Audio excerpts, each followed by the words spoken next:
Hai Bun, apakah Bunda bingung akan perubahan emosi anak? Yuk pahami tahapannya dari bayi sampai remaja di video berikut ini. Video ini dipersembahkan oleh Madu369.com. Madu369, spesialis anak susah makan.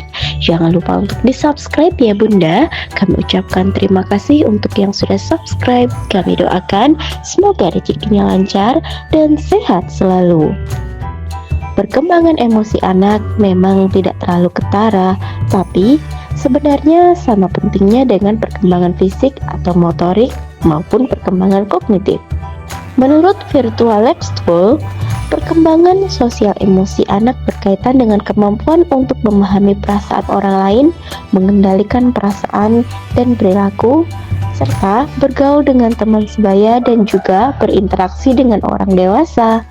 Kemampuan sosial emosi anak sangat berpengaruh pada kesuksesan akademis dan kelancaran fungsi berbagai area kehidupan, sehingga perlu dipantau perkembangannya.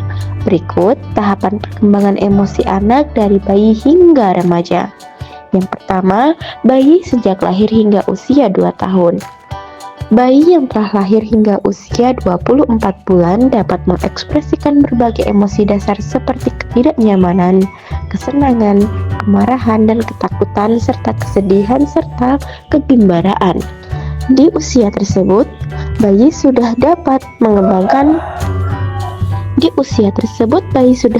mengembangkan keterikatan dengan orang yang mengasuhnya, seperti orang tua, dan juga telah bisa menunjukkan kecemasan ketika dipisahkan oleh orang-orang penting yang berada dalam hidup mereka.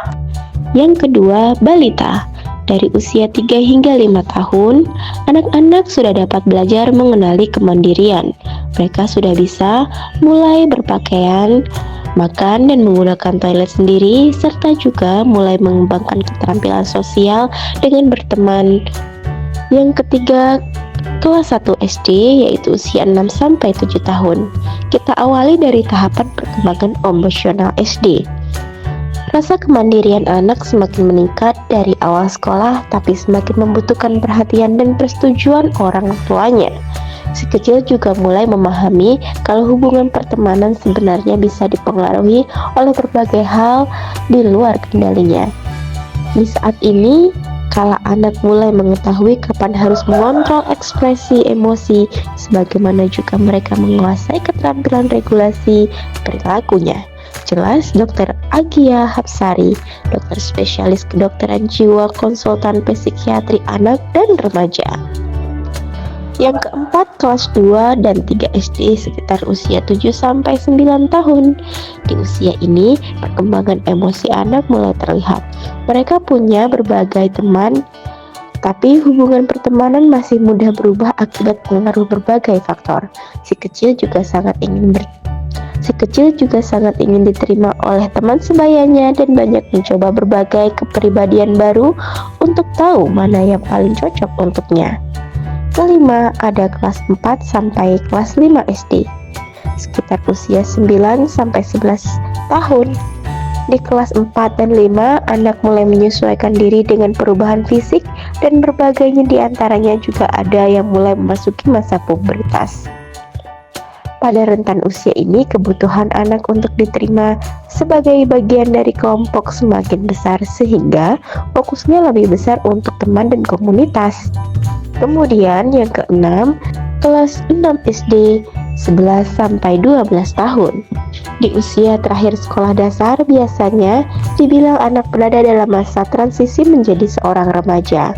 Kemandiriannya semakin matang dan pengaruh teman pun semakin kuat, sehingga perlu terus didampingi dan dipantau kondisi emosional sosialnya.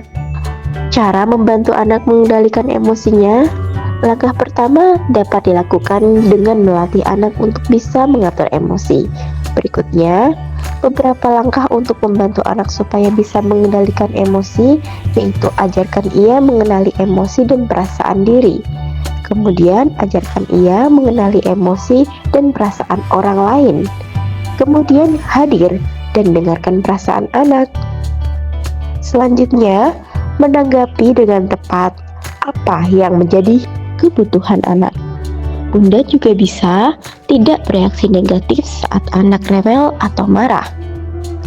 Bunda juga harus menjadi role model, kemudian menunjukkan emosi positif dan ketertarikan saat bermain dengan anak. Yang terakhir, ajarkan anak teknik-teknik relaksasi. Nah, berikut juga ada cara mengatasi gangguan emosi pada anak. Luangkan waktu berkualitas, ajak anak melakukan aktivitas yang mereka sukai untuk mempererat hubungan. Buat rutinitas harian, jadwal yang teratur seperti waktu makan, waktu tidur, dan pemberian rasa aman dan stabil. Kemudian Bunda juga bisa tanyakan perasaannya. Sering-seringlah bertanya tentang perasaan anak dan dengarkan dengan serius. Kemudian hargai emosinya. Biarkan anak tahu bahwa semua perasaan itu wajar dan boleh dirasakan. Yang terakhir, berikan contoh yang baik. Tunjukkan bagaimana cara mengelola emosi dan stres, misalnya dengan teknik relaksasi atau meminta bantuan saat dibutuhkan. Untuk mendukung emosi anak yang sehat, jaga komunikasi lancar dan terapkan batasan yang tegas.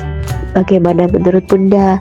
Apalagi yang bisa dilakukan orang tua untuk mendukung perkembangan sosial emosi anak? Namun, apabila Bunda punya masalah anak susah makan, Bunda bisa berikan madu 369 yang terkenal dapat menambah nafsu makan dan berat badan anak dengan cepat. Rasanya manis, enak, dan anak pasti suka. Cocok untuk anak usia 1 sampai 15 tahun. Bunda bisa beli di website resmi www.madu369.com atau WhatsApp admin pada nomor tertera. Semoga informasi ini bermanfaat serta kami doakan semoga sehat selalu untuk putra dan putri Bunda. Salam sehat dan salam lahap. Terima kasih telah menonton video ini. Nantikan video-video berikutnya ya Bun. Agar tidak ketinggalan, Bunda bisa langsung klik like, share, dan subscribe video ini. Sampai jumpa di video selanjutnya. Dadah.